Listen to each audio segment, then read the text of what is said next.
Un interesante periodo legislativo acaba de culminar para los colombianos.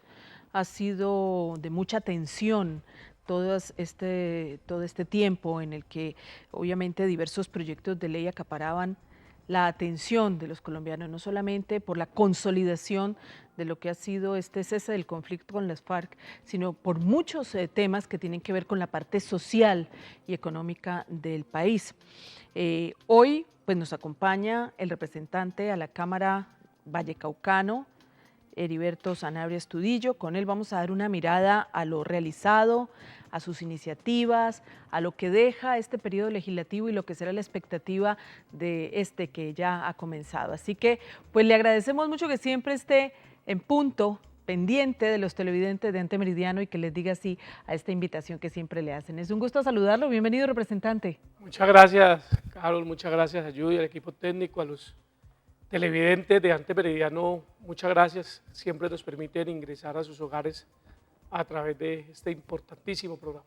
Es nuestra intención siempre hacer un seguimiento a la actividad que nuestros congresistas del Valle del Cauca ejercen desde la capital. Y por supuesto, esta es la tarea, ver qué ha pasado, en qué han cumplido, qué nos falta, cómo están alineados con esta realidad nacional. 664-9880. Representante, antes de conocer toda su labor en la Cámara de Representantes, yo quiero conocer su concepto sobre algo, porque conozco que usted es muy centrado en sus declaraciones y en su pensamiento. En los últimos días yo he visto que la gente ha estado muy activa firmando para lo que es que el sueldo de los congresistas no suba tanto. A la gente le ha molestado eso y la gente quiere llevar todas esas firmas para que verdaderamente se haga, se les van a hacer un aumento pues relativo con lo que estamos viviendo en la economía del país. ¿Usted qué piensa? Bueno, yo primero le agradezco la pregunta. Primero quiero comentarle a los televidentes que no es cierto que los congresistas nos fijemos el salario. El salario en el país, por mandato constitucional y legal, lo decreta el presidente de la República, como se lo decreta a todos los colombianos, a todos los asalariados. Eso de que los congresistas se aumentaron el sueldo, que está por encima del promedio nacional, no es cierto. Lo hace el presidente de la República por mandato constitucional y el incremento es el porcentaje igual al que le incrementan a todos los trabajadores del país. ¿Qué pasa? Porque el salario es mucho más grande, indudablemente. El salario base de un congresista es de 6 millones de pesos, el salario básico. Ese salario básico tiene una prima de habitación para los congresistas que no son de Bogotá, que no viven en Bogotá y que les toca desplazarse a trabajar a Bogotá, como suele pasar en muchos empleos. A muchas personas les dicen, se va a trabajar a Barranquilla y allá te damos tu habitación. En este caso se les da 5 millones de pesos como prima de habitación y se les da igualmente una comisión por viáticos y todo. En impuestos, el salario de un congresista paga 6 millones de pesos por impuestos. Eso es lo que le descuentan en toda la parafiscalidad. En la práctica se vienen quedando unos 22 millones de pesos. El congresista paga su propia seguridad social, el congresista paga su propio fondo de pensiones. Yo vengo de practicarme unos exámenes de rutina aquí en un laboratorio médico de Cali. Entonces yo fui el sábado, me fui en ayunas porque me iban a sacar unos exámenes de sangre y cuando yo fui, entonces me dijeron, no puede, doctor Sanabria, practicárselo los exámenes porque usted está en mora. Y entonces dije, pero ¿cómo así que yo estoy en mora? ¿Sí? Usted no ha pagado su cuota de su tarjeta de salud prepagada. Y entonces, pues no es que no haya pagado, no porque no tenga, ni más faltaba, sino pues no vive muy ocupado en las giras, aquí y allá. Se me olvidó y entonces hoy fui nuevamente y pues pagué los 300.000 pesos que vale la salud esa.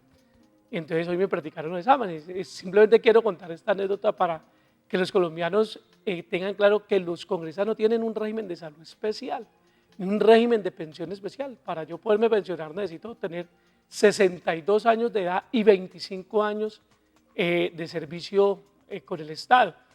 Entonces, lo de los salarios es cierto, yo estoy de acuerdo.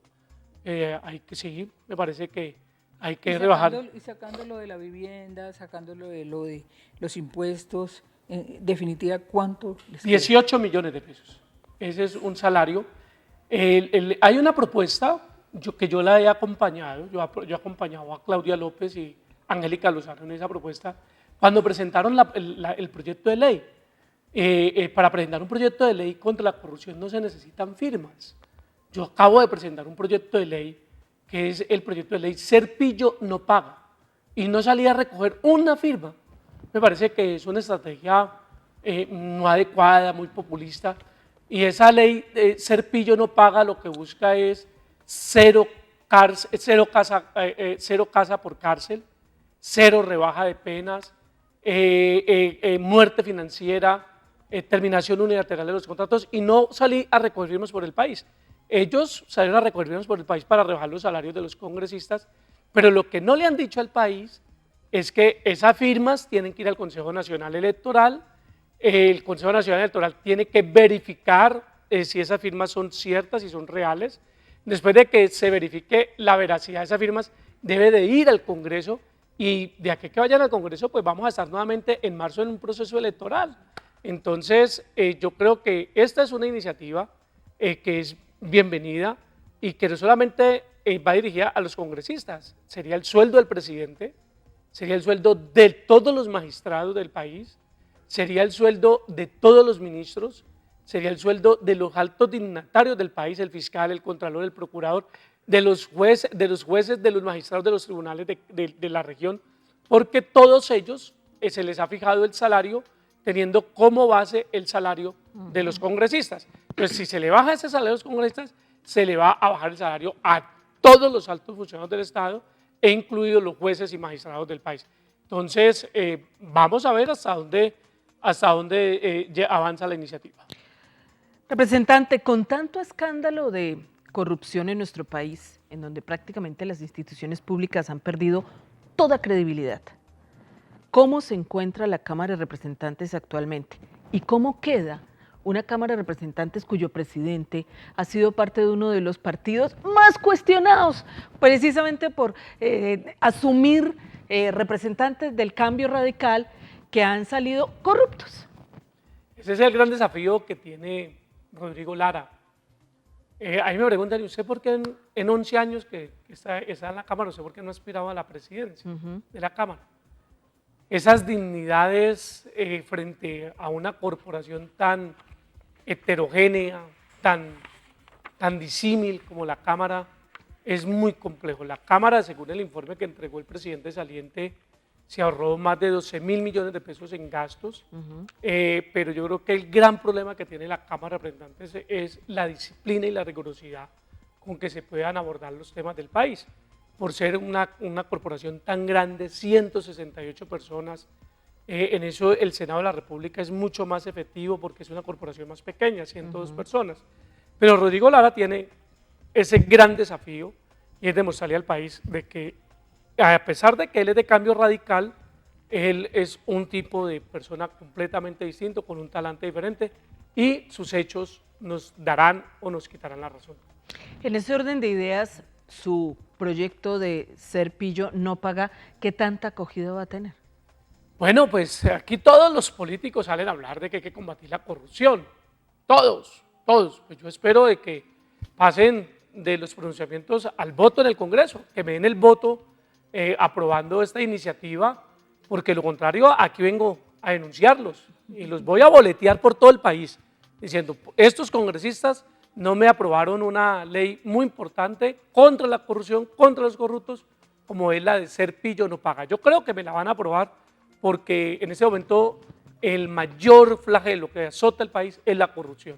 Ya no tenemos la preocupación pues de las FARC, pero tenemos un problema gravísimo, la corrupción, tenemos otro problema gravísimo, es los cultivos ilícitos, tenemos otro problema gravísimo, es el estado de la economía del país. Yo creo que la agenda del país comienza a variar en otros temas, y uno de esos temas en los que yo puedo contribuir es endureciendo las normas, las leyes contra los corruptos.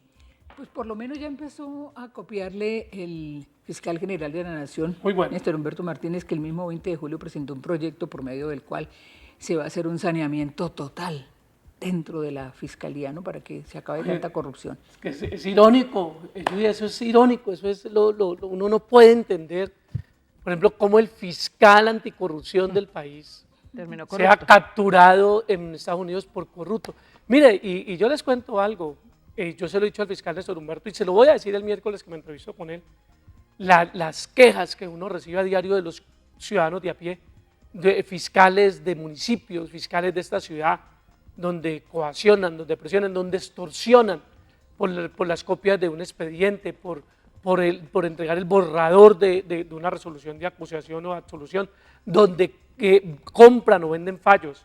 Es que ahorita estamos viendo los escándalos nacionales, pero ¿cuántos fiscales de esta ciudad o este departamento, fiscales locales, fiscales seccionales, auxiliares, asistentes de fiscalía, son igual o más corruptos Sí, sí, que lo eso que es un macro.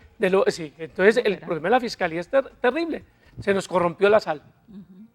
Representante, pues hablando de proyectos, son muchos los que se han presentado que han generado controversia y polémica. Por ejemplo, el de la reforma política y electoral. ¿Cuál es su opinión sobre el particular y en qué consiste esa reforma? Bueno, yo soy coordinador ponente de la reforma política electoral.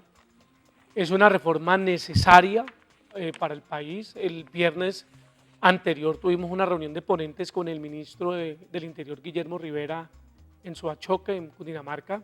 Estuvimos todo el día trabajando sobre la ponencia y es una reforma que el país requiere, pero hay cambios que no son prudentes hacerlos a 5 o 7 meses de unas elecciones. Las reglas de juego no se pueden cambiar a 5 meses de una elección. En noviembre ya hay que inscribir candidatos.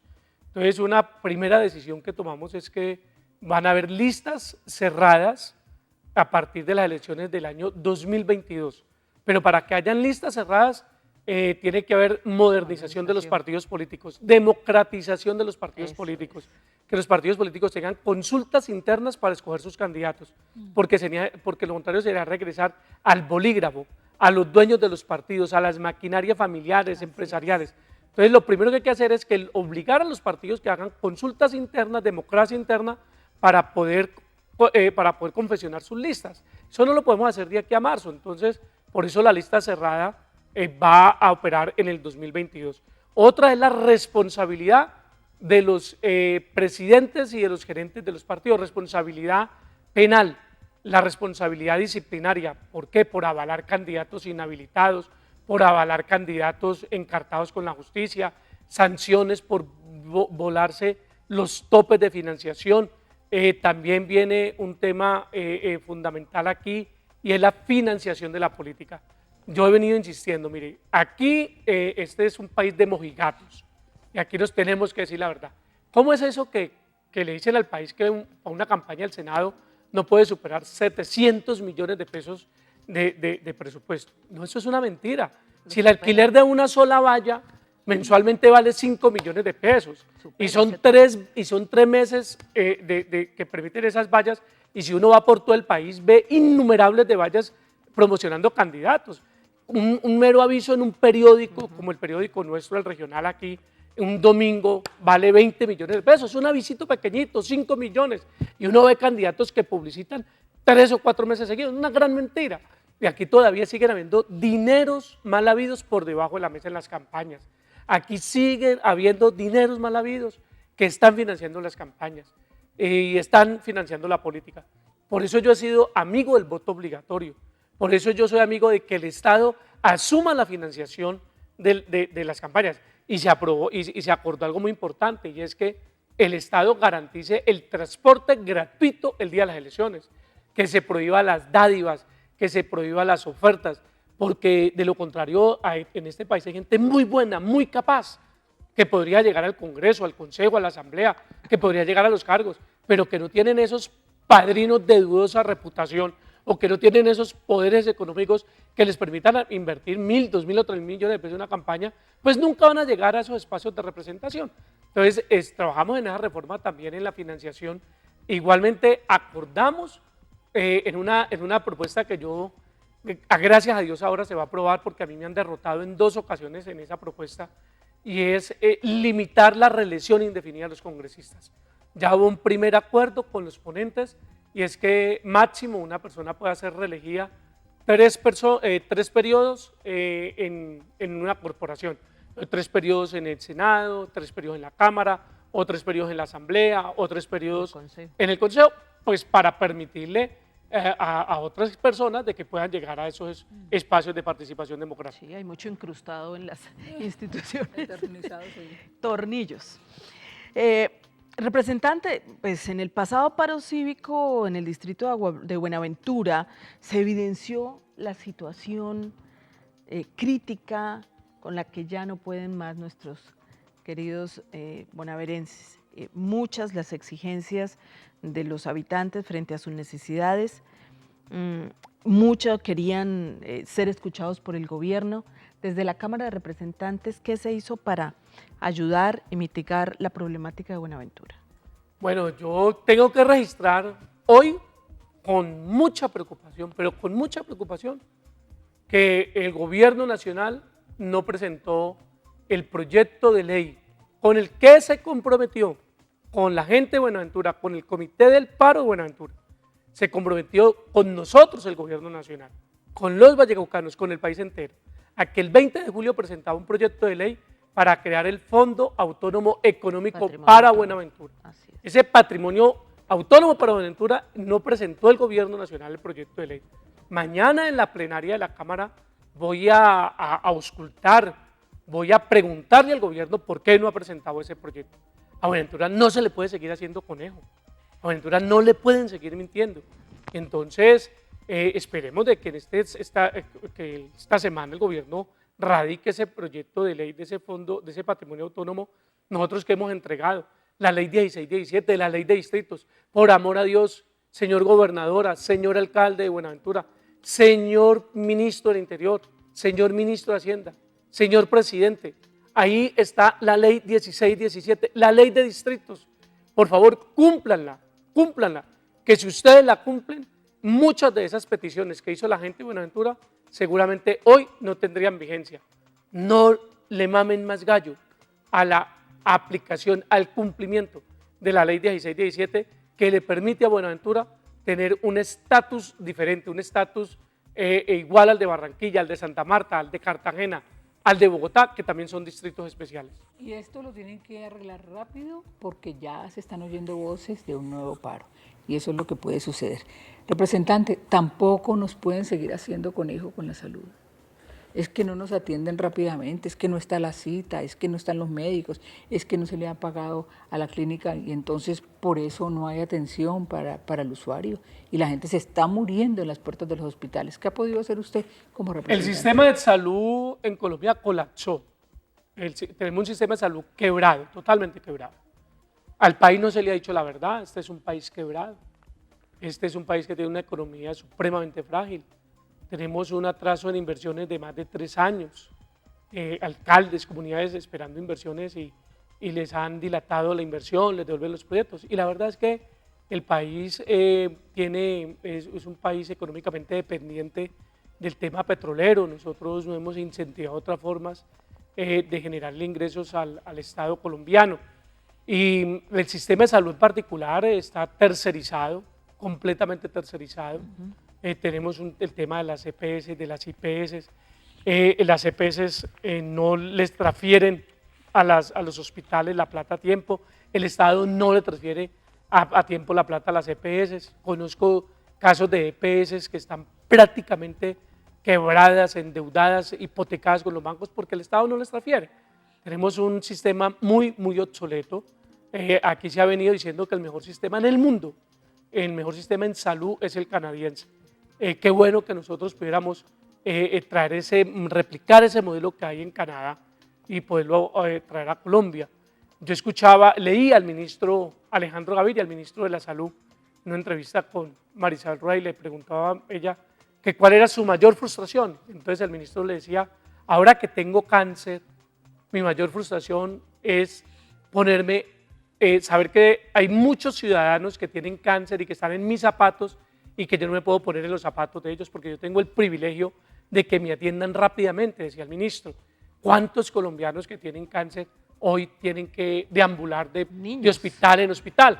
O sea, es muy triste que el ministro de la Salud haya tenido que, se le haya tenido que diagnosticar un cáncer para que entrara en un estado de conciencia de que eso que él tiene y de eso que él es un privilegiado, como muchos de nosotros que tenemos algunos privilegios, hay mucha gente que no los tiene. O sea, el sistema en salud en Colombia colapsó totalmente y esa es una de las prioridades que tiene que abordar el próximo presidente de este país. Después de la pausa regresamos, estamos hablando con el representante de la Cámara, Heriberto Sanabria.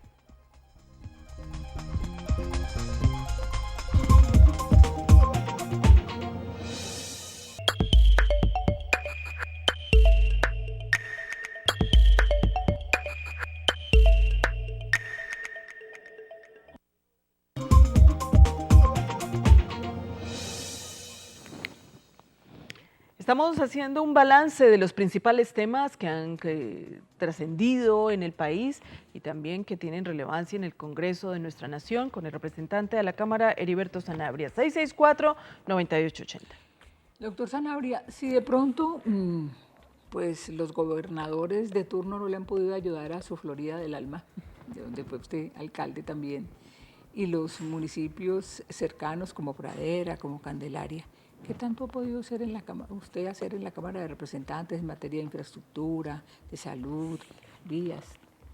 Sí, efectivamente, Judy, muchas gracias. Primero, registro con satisfacción que después de 7 años, por fin se haya comenzado la construcción del segundo puente en Juanchito. Ese es unos recursos, 30.000 millones de pesos que gestionamos en el 2010, todo el bloque de congresistas del Valle del Cauca, y inexplicablemente en la gobernación no había adjudicado esa obra. Ya es una obra que uno pasa y ve que los pilotes se están levantando y que esa obra se va a hacer. Lamento muchísimo, muchísimo que la doble calzada que se tiene proyectada hasta Candelaria no vaya hasta Florida y que sea una doble calzada que se vaya a hacer por una alianza público-privada y por el sistema de valorización. Cuando yo le he dicho a la gobernadora, le he dicho al ministro del Transporte, le dije al director de la ANI, nosotros en el Valle del Cauca tenemos la plata suficiente para hacer las dobles calzadas sin que se nos ponga un peaje más. Este es el departamento con el mayor número de peajes por kilómetro recorrido. Este es el departamento donde los usuarios pagamos las obras. A nosotros las dobles calzadas no nos las regalan, el gobierno no nos las hace. Nosotros las hacemos pagando los peajes. Y entonces ahora que se termina la concesión de la malla vial del Valle, entonces nos vienen y nos dicen de Bogotá los señores que van a prorrogar los peajes por 20 años más. Y entonces yo les digo, bueno, van a prorrogar los peajes por 20 años más. Ya hicieron las obras, las dobles calzadas. ¿Qué van a hacer con la plata que van a recoger durante estos 20 años? Entonces nos dicen que van a invertir 1.3 billones de pesos en la ciudad de Cali, y les dije, no señor, en 20 años ustedes van a recoger 40 billones de pesos, 40 billones. ¿Y qué he pedido que hagan con esos 40 billones de pesos? Porque los peajes no nos los van a quitar, ni las tarifas las van a bajar, ahí no van a dejar esos peajes 20 años más. Les he dicho, señores, no les estamos pidiendo nada distinto. Lo que el Valle produce en peajes, inviértalo en el Valle. La doble calzada Cali, Candelaria, Florida, Pradera, sin peaje. La ampliación de la ciudad de Cali hasta Jamundí, la ampliación de la doble calzada Villarrica, Jamundí, Cali, en la Cañas Gordas, en la doble calzada el retén forestal Dagua Lobo Guerrero. Estamos diciendo de la vía El Cairo, San José del Palmar en el Chocó. Estamos hablando de la vía La Victoria, Holguín, Montenegro, Quindío. Estamos hablando de esas vías que las podemos hacer sin peajes, sin concesiones, sin valorización. ¿Qué hemos hecho nosotros por estos municipios del sur del Valle del Cauca, especialmente Florida? Centros de integración ciudadana, polideportivos, pavimentos. Vamos a iniciar un gran polideportivo en el Instituto Técnico Achalón Torres Camacho, otro gran polideportivo en el corregimiento de Tarragona, otro gran centro de integración ciudadana en el colegio indígena de Cajones en la parte alta de Florida. Igualmente logramos hacer un centro múltiple en el corregimiento de San Antonio de los Caballeros. Estamos gestionando unos recursos para la Vuelta al Cielo en el municipio de Pradera, y qué no decir de otras gestiones en inversión que hemos podido avanzar en otros municipios del Valle del Cauca. Representante, la semana anterior los pensionados del país y por supuesto los vallecaucanos salieron a las calles a marchar para pedirle al presidente Juan Manuel Santos que sancionara la ley de reducción de aporte a la salud para este grupo de personas. ¿Por qué el presidente Juan Manuel Santos, si fue un compromiso, no ha tomado la decisión de sancionar para usted? No, es que uno no tiene palabras para responder esa pregunta. Lo único que esto nos tiene que servir para algo, mire. Usted, amigo televidente, cuando vaya a votar, no se deje descrestar por las propuestas, no se deje ilusionar, porque muchos candidatos le manejan a la gente su angustia, su necesidad, su anhelo. Y en la campaña presidencial, el presidente Santos, que estaba a un paso de perder la elección, entonces hizo 3 propuestas audaces para ganarle al otro candidato a la presidencia.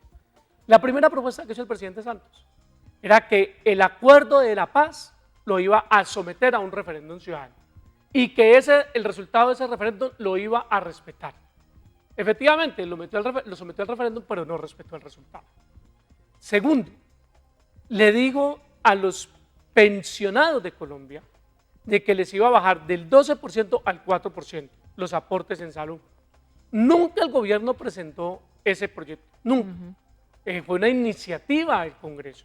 Nosotros aprobamos esa iniciativa y el presidente acaba de objetar la ley. Objetar es que la rechazó, no la firmó, no la sancionó, y nos está pidiendo que no la pongamos en vigencia porque para la economía del país sería catastrófico, que serían 3.5 billones de pesos al año. Y entonces nosotros… Pero en ese periodo vuelve usted a decir… Claro, ya nos lo entregó otra vez. ¿Nosotros qué vamos a hacer? Nosotros no vamos a acoger la petición del presidente. No, señor. Vamos a mandar, en ese caso, cuando el Congreso aprueba una ley, el gobierno la rechaza, entonces hay un tercero que es el que define. En este caso es la Corte Constitucional la que define quién tiene la razón, si la tiene el presidente o la tiene el Congreso. Nosotros creemos que la Corte le va a dar la razón al Congreso, porque fue un compromiso del presidente. Él se comprometió con ello. Y una tercera propuesta que también le hizo a la gente era que a las madres comunitarias les iba a dar un salario mínimo. También el Congreso aprobó la ley del salario mínimo para las madres comunitarias y objetó ese proyecto, esa ley. Por eso, este 11 de marzo, cuando usted vaya a elegir, cuando usted escuche un candidato, pregúntele a ese candidato, primero, ¿qué ha hecho por el país? ¿Qué ha hecho por la región? Revise su hoja de vida, su trayectoria y analice muy bien sus propuestas, porque yo escucho candidatos al Congreso con propuestas de candidato presidencial. No, nosotros los congresistas tenemos unos limitantes en la formulación de unos proyectos de ley. Yo a veces los escucho y yo digo, bueno, esta persona que está aspirando a ser congresista no se ha dado cuenta de cuáles son sus funciones y que uno tiene un grande sueño si uno dice, voten por el Congreso que yo voy a ir a hacer tal cosa, y mentiras. Hay unos temas que son exclusivamente del presidente de la República y otros que son exclusivamente de los congresistas. No podemos seguir votando por emociones, por alegrías, no podemos seguir votando contra alguien, porque es que mucha gente votó fue contra el otro que iba a ganar y a favor de este.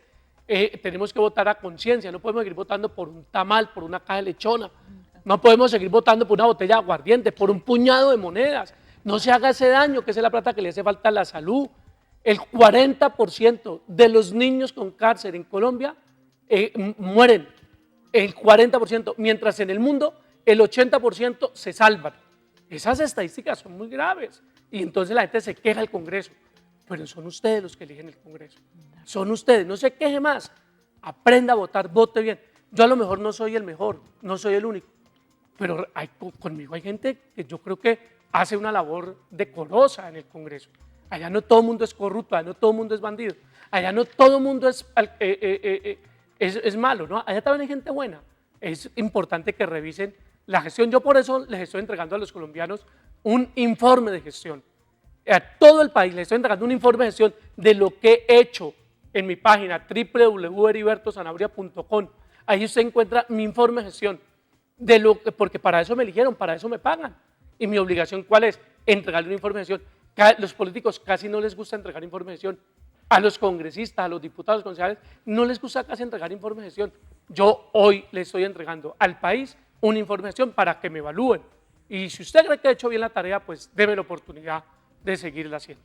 Representante, ¿y será que hay desquite? Porque como el señor presidente ha hecho caso omiso a lo que ustedes han aprobado en el Congreso y él ahora fue allá en este último periodo legislativo a decirles que por favor le ayuden con la implementación del acuerdo de paz y lo que falta. Entonces, ¿cuál irá a ser la respuesta de los congresistas? No, yo creo que el tema de la paz es un tema irreversible. Hay que hacerle los ajustes. Por ejemplo, registramos con satisfacción que el senador Germán Barón ha propuesto que las 16 curules que se van a entregar, las 16 curules, el senador Germán Barón hizo una propuesta oportuna, dijo el senador Germán Barón, sí, vamos a entregarle las 16 curules, pero no se las vamos a entregar a la FARC, entreguémoslas por 8 años, pero entreguémosle las 16 curules a, a las víctimas y entreguémoslas a dedo. No pongamos a las víctimas a conseguir votos, no, hagamos justicia con ellos. Entonces temas como esos hay que irlos implementando y ajustando. El proceso de paz y el acuerdo de paz es irreversible, hay que hacerle unos ajustes, hay que dar, el componente de justicia hay que fortalecerlo, no puede haber paz con impunidad, no puede haber paz con impunidad. Y entonces yo creo que el tema con el gobierno nacional es muy complejo porque le tiene que decir al país de que aquí hay un problema fiscal.